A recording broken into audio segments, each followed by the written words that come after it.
नमस्कार, स्वागत है आपका खबर उत्तराखंड में और मैं हूं आपके साथ दुर्गेश पांडे। बात करेंगे इस वक्त की बड़ी खबर की। इस वक्त की बड़ी खबर देहरादून से आ रही है। उत्तराखंड कैबिनेट की बैठक जारी। सीएम पुष्कर सिंह धामी कर रहे हैं बैठक की अध्यक्षता। कई अहम मुद्दों पर बैठक में चर्चा जारी। उत्तराखंड कैबिनेट की बैठक जारी। सीएम पुष्कर सिंह धामी कर रहे हैं बैठक की अध्यक्षता। हरिद्वार त्रिस्तरीय पंचायत चुनाव पर चर्चा। दूसरे अहम मुद्दों पर भी चर्चा जारी। देहरादून से इस वक्त की बड़ी खबर हम आप तक पहुंचा रहे हैं। उत्तराखंड कैबिनेट की बैठक जारी। सीएम पुष्कर सिंह धामी बैठक की अध्यक्षता कर रहे हैं। वहीं हरिद्वार त्रिस्तरीय पंचायत चुनाव को लेकर चर्चा हो रही है। देहरादून में उत्तराखंड कैबिनेट की बैठक जारी। सीएम पुष्कर सिंह धामी कर रहे अध्यक्षता। हरिद्वार त्रिस्तरीय पंचायत चुनाव पर चर्चा। दूसरे कई अहम मुद्दों पर भी चर्चा जारी। देहरादून से इस वक्त की बड़ी खबर हम आप तक पहुंचा रहे हैं।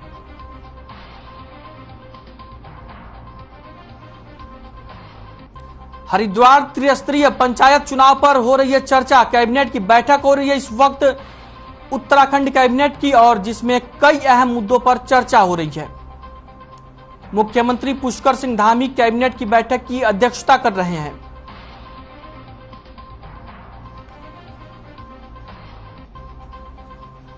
देहरादून से इस वक्त की बड़ी खबर हम आप तक पहुंचा रहे हैं। उत्तराखंड कैबिनेट की बैठक जारी। सीएम पुष्कर सिंह धामी कर रहे बैठक की अध्यक्षता। हरिद्वार त्रिस्तरीय पंचायत चुनाव पर चर्चा। दूसरे कई अहम मुद्दों पर भी चर्चा जारी।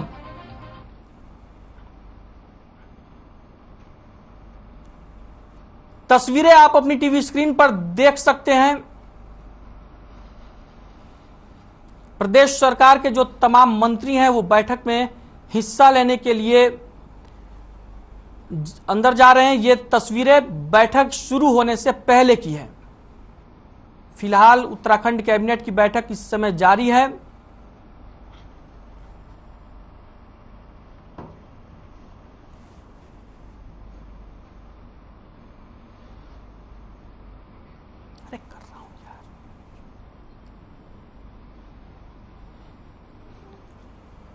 देहरादून में उत्तराखंड कैबिनेट की बैठक चल रही है और ये तस्वीरें आप अपनी टीवी स्क्रीन पर देख सकते हैं। ये कैबिनेट की बैठक शुरू होने से पहले की तस्वीरें हैं, जब कैबिनेट की बैठक में हिस्सा लेने के लिए मंत्री पहुंचे। उस वक्त की ये तस्वीरें हैं जब मंत्री अपने अपने गाड़ियों से कैबिनेट में की बैठक में हिस्सा लेने के लिए पहुंच रहे थे। वहीं फिलहाल कैबिनेट की बैठक जारी है और मुख्यमंत्री पुष्कर सिंह धामी कैबिनेट की बैठक की अध्यक्षता कर रहे हैं और इस दौरान कई अहम मुद्दों पर चर्चा हो रही है।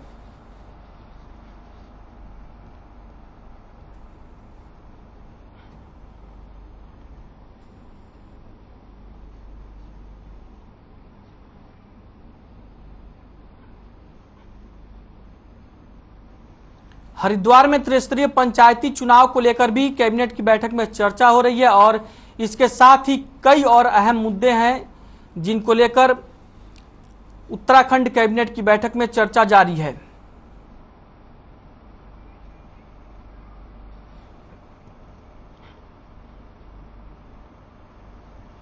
खबर पर ज्यादा जानकारी के लिए श्रीनिवास पंत हमारे ब्यूरो हेड देहरादून से हमारे साथ जुड़ चुके हैं।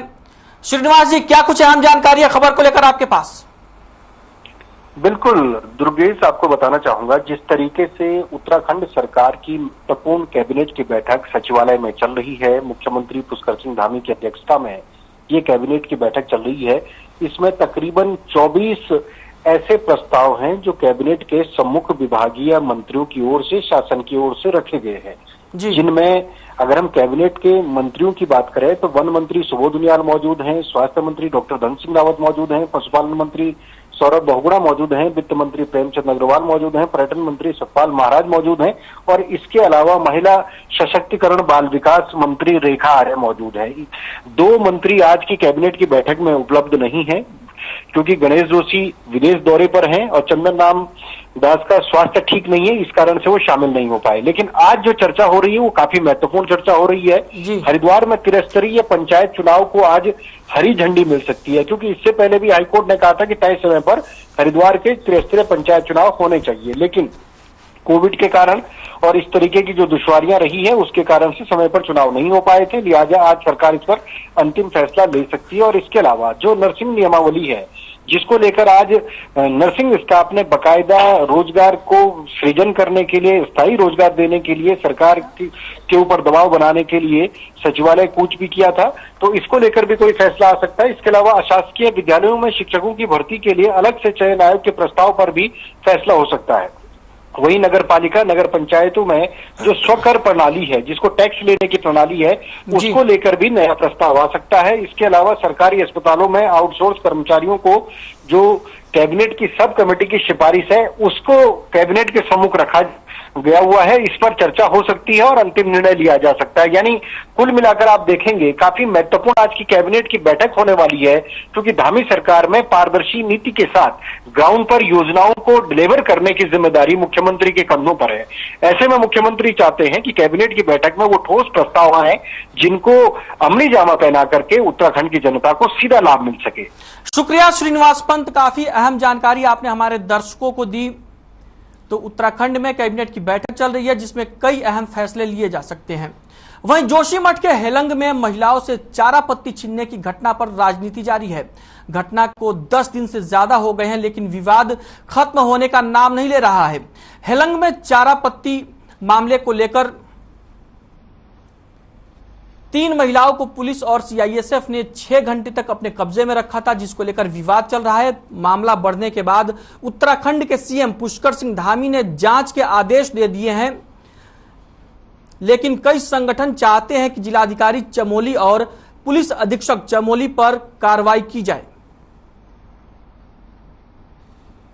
वहीं मुख्यमंत्री की ओर से दिए गए जांच के आदेश के बाद भी प्रदेश कांग्रेस अध्यक्ष ने जांच पर सवाल खड़े किए हैं और कहा कि मुख्यमंत्री ने देरी से संज्ञान लिया है, इसमें जांच का कोई विषय नहीं था। महिलाओं पर आरोप लगाया गया है कि वो कब्जा कर रही हैं और जांच के नाम पर उन्हें प्रताड़ित करने का काम किया जा रहा है।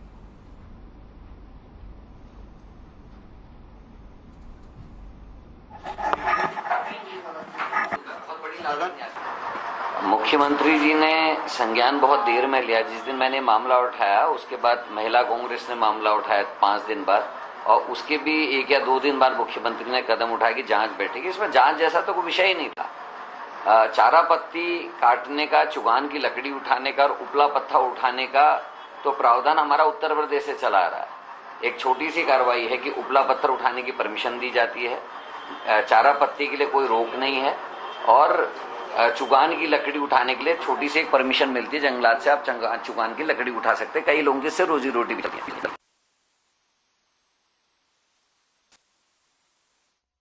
देहरादून में नर्सिंग भर्ती को लेकर प्रदर्शन, कर्मचारी महासंघ ने सचिवालय कूच किया। 2621 पदों पर स्थायी भर्ती की मांग। 2020 में भर्ती के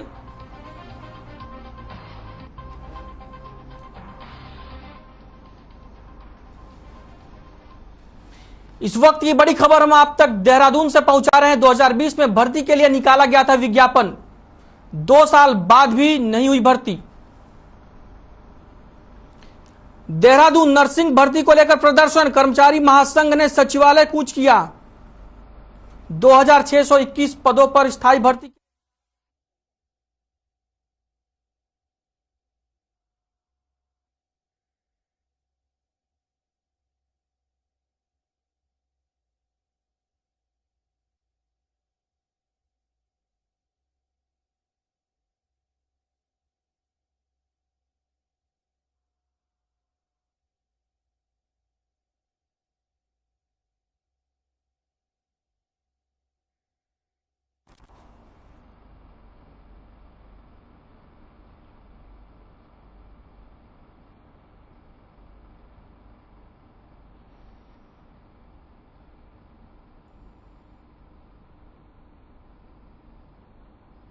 देहरादून से इस वक्त की बड़ी खबर हम आप तक पहुंचा रहे हैं।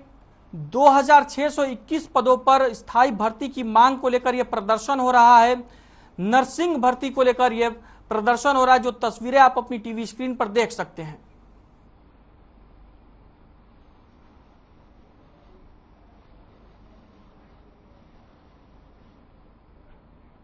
खबर देहरादून से है, जहां एक शातिर चोर ने एक ही रात में दूध की 2 डेयरियों से करीब 3 लाख नकदी पर हाथ साफ कर दिया। एसपी सिटी के मुताबिक चोरों ने मामले में खुलासा करते हुए उन्होंने कहा कि आरोपी को गिरफ्तार कर लिया गया है और बताया कि आरोपी मोहित दूध की गाड़ी चलाता है और अपने परिवार के साथ यहां किराए पर रहता है।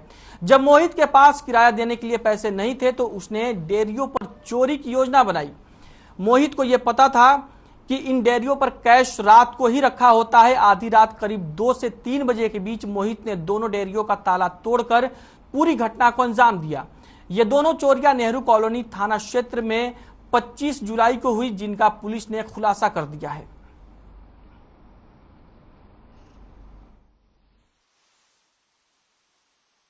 नेहरू कॉलोनी में दिनांक 25/7 की 2 घटनाएं हुई थी, जहां पर 2 डेयरी में चोरी की घटना हुई थी, जिस संबंध में मुकदमा पंजीकृत किया गया था और जो टीम गठित की गई थी, टीम द्वारा जो है इफेक्टिव कार्रवाई की गई।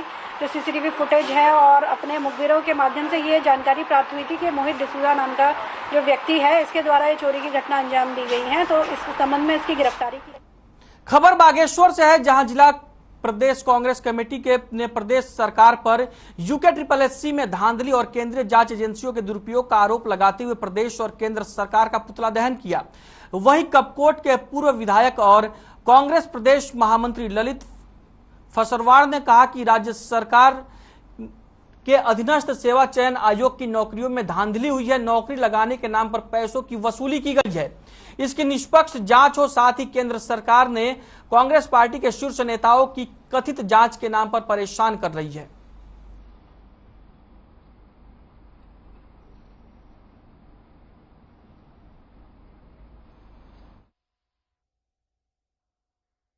राज्य सरकार के द्वारा जो अधीनस्थ चयन सेवा आयोग में जो व्यापक भांतियां की गई, 15-15 से लेके 50-50 लाख रुपए उन लोगों से लिए गए जिन लोगों की कोई शैक्षिक अर्हताएं किसी भी मापदंड में खरा नहीं उतरती थी, जिसकी निष्पक्ष जांच के लिए हमारे माननीय विधायकगणों ने विधानसभा में प्रश्न भी लगाए थे और सचिवालय का घेराव भी किया था। वहीं उत्तराखंड अधीनस्थ सेवा चयन आयोग में भर्ती घोटाले के बाद कांग्रेस राज्य सरकार पर हमलावर है। भर्ती घोटाले को लेकर कांग्रेस कार्यकर्ताओं ने प्रदेश भर में विरोध प्रदर्शन किया। हरिद्वार में भी कांग्रेसी कार्यकर्ताओं ने सरकार के खिलाफ नारेबाजी करते हुए पुतला जलाया। कांग्रेसी नेताओं का कहना है कि भर्ती एजेंसियों में भ्रष्टाचार चरम पर है। लाखों रुपए की रिश्वत लेकर पेपर लीक किए जा रहे हैं, जिससे साधारण परिवारों के बच्चों के लिए नौकरी पाना मुश्किल हो गया है। राज्य सरकार को मामले में उच्च स्तरीय जांच करनी चाहिए। अगर ऐसा नहीं हुआ तो कांग्रेस इस मामले में उग्र प्रदर्शन करेगी।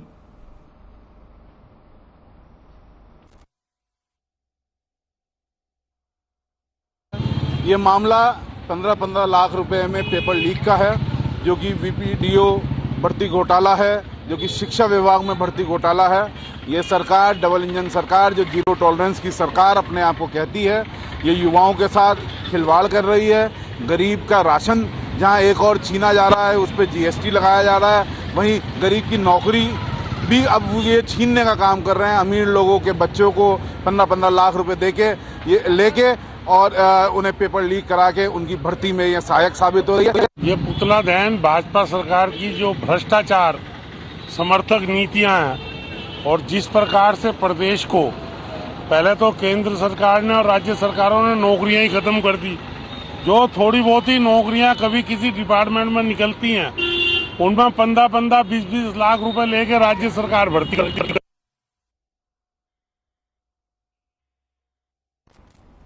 वहीं कोटद्वार में कांग्रेस प्रदेश अध्यक्ष करण माहरे के निर्देश पर कांग्रेस कार्यकर्ताओं ने बीजेपी सरकार के खिलाफ विरोध प्रदर्शन किया। बीडीपीओ और अन्य पदों पर भर्ती की परीक्षा में 15-15 लाख रुपए लेकर पेपर बेचने का आरोप लगाकर इस विरोध प्रदर्शन को किया गया। वहीं अवैध खनन घोटाले और सहकारिता विभाग, शिक्षा विभाग में हो रहे भर्ती घोटालों को लेकर कोटद्वार तहसील के पास बीजेपी सरकार और मुख्यमंत्री का पुतला दहन किया गया।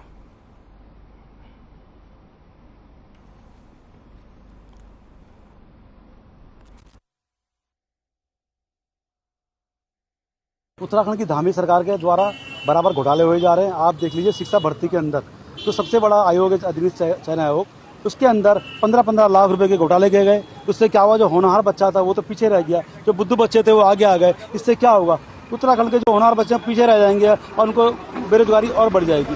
तो बैकडोर जो एंट्री है, हो सकता है ये पहले भी हुई हो, जो पोल ना खुली हो। हम चाहते हैं कि इसके आगे शुरू से लेकर आगे तक जब तक भाजपा की सरकार है, जो भी चयन हुआ है उसकी CBI द्वारा जांच होनी चाहिए।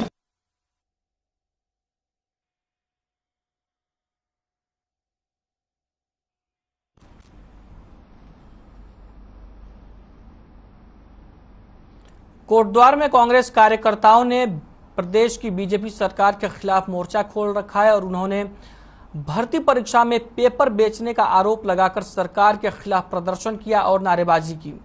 इस दौरान कांग्रेस कार्यकर्ताओं ने सरकार और सीएम धामी का पुतला दहन किया और आरोप लगाया कि भर्ती परीक्षाओं में सरकार के जो लोग हैं वो रिश्वत लेकर पेपर लीक करने का काम कर रहे हैं, जिसके चलते प्रदेश में भ्रष्टाचार को बढ़ावा मिल रहा है।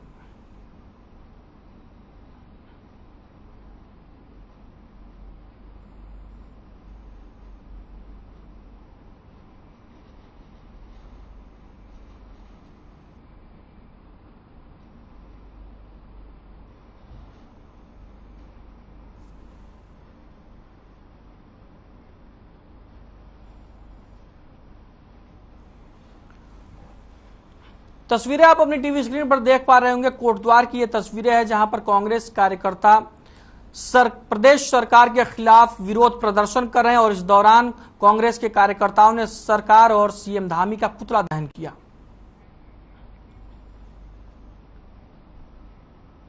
वहीं बुक्सा जनजाति कल्याण सेवा समिति के बैनर तले डॉक्टर अजय रावत की किताब का स्थानीय लोगों ने विरोध जताते हुए जुलूस निकालकर विरोध किया है।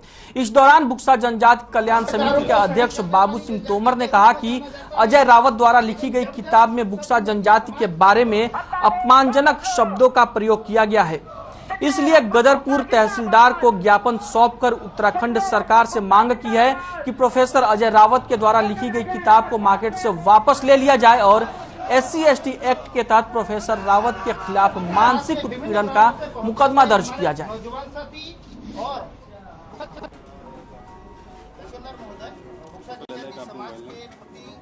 हाँ, निश्चित रूप से बुक्सा जनजाति समाज के साथ साथ तो भारतवर्ष की समस्त जनजातियों के संरक्षण के प्रति विभिन्न प्रकार के कानूनों का प्रावधान है भारत की संसद में, संविधान में। तो उसके चलते हमारी जो मांग है, निश्चित रूप से उत्तराखंड का जो शासन है, उत्तराखंड का जो प्रशासन है, हमारी मांग को स्वीकार करते हुए डॉक्टर अजय सिंह रावत के विरुद्ध हमारे संपूर्ण संगठनों के माध्यम से की गई मांग का अनुसरण करते हुए उसका पालन करते हैं। वहीं तराई पश्चिमी डिवीजन रामनगर की रेंज आमपोखरा मालधन चौड़ में इन दिनों गुलदार जमकर अपना आतंक मचा रहे हैं। ग्रामीणों ने पशुओं को एक के बाद एक निवाला बना रहे हैं गुलदार। और बता दें कि ताजा मामला बीती रात का है, जब अंधेरे का फायदा उठाकर गुलदार रूपा देवी के पशुओं के बाड़े में घुस गया और एक गाय को अपना निवाला बना लिया। गनीमत इस बात की रही कि गुलदार ने किसी भी ग्रामीण पर हमला नहीं किया। ग्रामीणों का कहना है कि गुलदार की मूवमेंट लगातार आबादी के क्षेत्र में नजर आ रही है। इस महीने में लगभग 7 से 8 पशुओं को गुलदार अपना निवाला बना चुके हैं। अगर जल्द ही वन विभाग कोई कार्रवाई नहीं करता है तो हम लोग धरना प्रदर्शन करेंगे।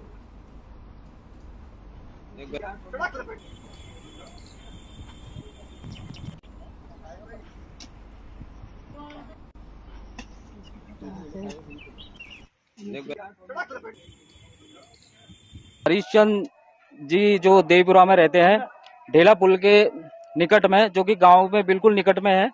और कल शाम ये रात की घटना है, जो इनके जानवर इनके अंदर बंधे हुए थे और जानवर को गुलजार अंदर आके अंदर से ही जानवर को खींच के ले गया है और खींच के वो जानवर को मार दिया है और काफी आगे ले गया है।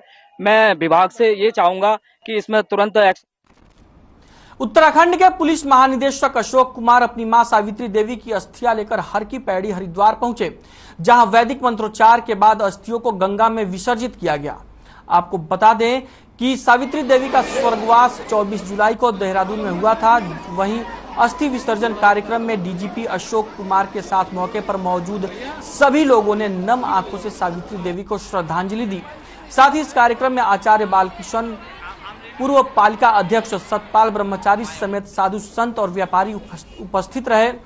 वहीं अस्थि विसर्जन के बाद पुलिस महानिदेशक अशोक कुमार काफी भावुक नजर आए।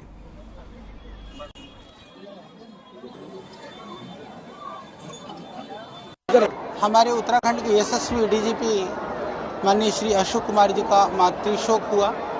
पूज्य माता जी सावित्री देवी जी अब परलोक गमन कर गई और आज इस गंगा के पावन पवित्र गोद में हर की पैड़ी पर उनके अस्थि विसर्जन के लिए सभी लोग आए थे। हमने तो शुरू से मानवता का पाठ होने से सीखा और उनकी एक बहुत बड़ी बात थी, सबकी चिंता करो, सबकी मदद करो। अपने लिए कभी नहीं सोचा, हमेशा दूसरों के लिए करते। खबर नीलकंठ से है, जहां कांवड़ियों से भरे नीलकंठ क्षेत्र में मुख्य मार्ग पर अचानक एक मासूम बच्ची के चिल्लाने के बाद पुलिस मौके पर पहुंची, जिसके बाद बच्ची ने बताया कि उसके पापा सड़क पर गिर गए हैं और मुंह से खून निकल रहा है। पुलिस ने तत्काल बच्ची के पिता को उठाकर मेला क्लिनिक पहुंचे और वहीं सब इंस्पेक्टर कृपाल सिंह ने बताया कि कुछ ही देर में बच्ची के पिता को होश आ गया। डॉक्टर का कहना था कि शायद दौरा पड़ने की वजह से बच्ची के पिता बेहोश हो गए थे और मुंह से खून निकलने लगा था। वहीं जनपद पौड़ी के पुलिस कप्तान यशवंत सिंह चौहान ने बच्ची के पिता की जान बचाने में अहम योगदान देने पर सब इंस्पेक्टर कृपाल सिंह और उनकी टीम की पीठ थपथपाई है।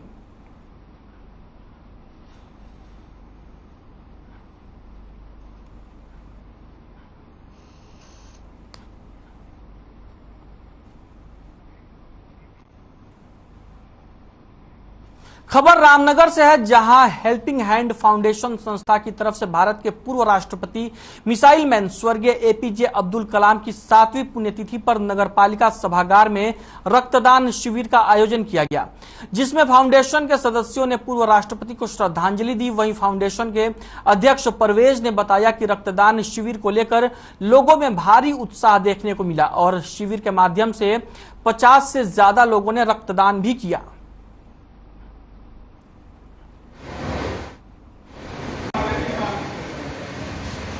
देखिए, रक्तदान शिविर का आज हमारे लिए बहुत बड़ा एक गर्व का दिन है कि पूर्व राष्ट्रपति missile man doctor APJ Abdul Kalam sahab की आज 27 जुलाई 2022 को 7वीं बरसी के उपलक्ष्य में हमने इस ब्लड डोनेशन कैंप का आयोजन किया है, जिसमें रक्तदाताओं की अभी तक जिस तरह से उत्साह देखा जा रहा है, बरसात का मौसम है तो अभी लगभग 25 प्लस हमारा हो चुका है और हमारा टारगेट लेकर चले हम 75 तक हम टारगेट लेकर चलते हैं। खबर खटीमा से है, जहां चकरपुर स्थित वनखंडी महादेव मंदिर में श्रावण महीने में दूसरे सोमवार को श्रद्धालुओं की भीड़ उमड़ी। भक्तों ने पूजा अर्चना करते हुए भगवान शिव का जलाभिषेक किया और साथ ही जय शिव शंभू के नारे लगाए और महादेव का प्रसाद भी ग्रहण किया। वहीं इस अवसर पर ईस्टर इंडस्ट्रीज लिमिटेड खटीमा के प्रबंधक अजय मेहता ने भी अपनी टीम के साथ पहुंचकर पूजा अर्चना करते हुए भगवान शिव का जलाभिषेक किया और कथा प्रवचन में भाग लिया। इसके साथ ही उन्होंने बताया कि पूरे उधम सिंह नगर और चंपावत जिले में वृक्षारोपण करने के साथ ही उनका संरक्षण भी करेंगे।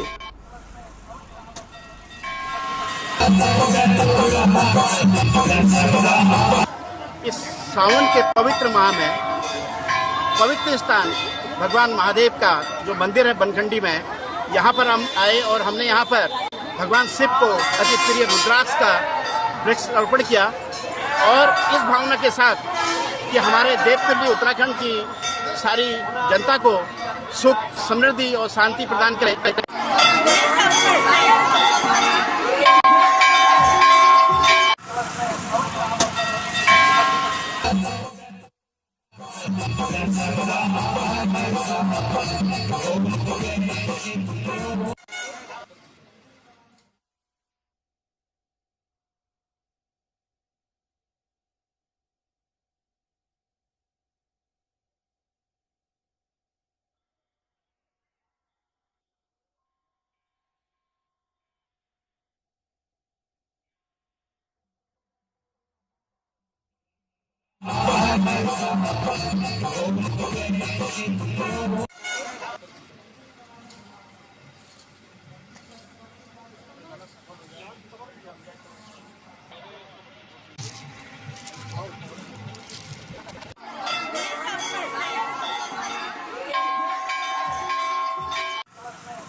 वहीं हल्द्वानी में यूथ कांग्रेस के कार्यकर्ताओं ने राहुल गांधी को गिरफ्तार किए जाने का विरोध किया। यूथ कांग्रेस के कार्यकर्ताओं ने केंद्र सरकार के खिलाफ बुध पार्क में जमकर नारेबाजी की। इस दौरान सरकार का पुतला दहन करते हुए यूथ कांग्रेस के महानगर अध्यक्ष हेमंत साहू ने कहा कि केंद्र सरकार ने विपक्ष की आवाज को दबाने के मकसद से यह गिरफ्तारी करवाई है, जिसका कांग्रेस विरोध करती है।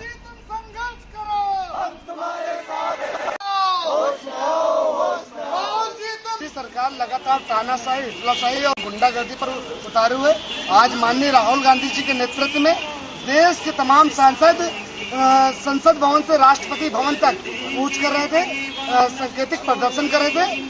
लगातार ईडी का मिसयूज किया जा रहा है, उसके विरोध में प्रदर्शन हो रहा था। जिस तरीके से वहां पुलिस के द्वारा बर्बरता की गई, जिस तरीके।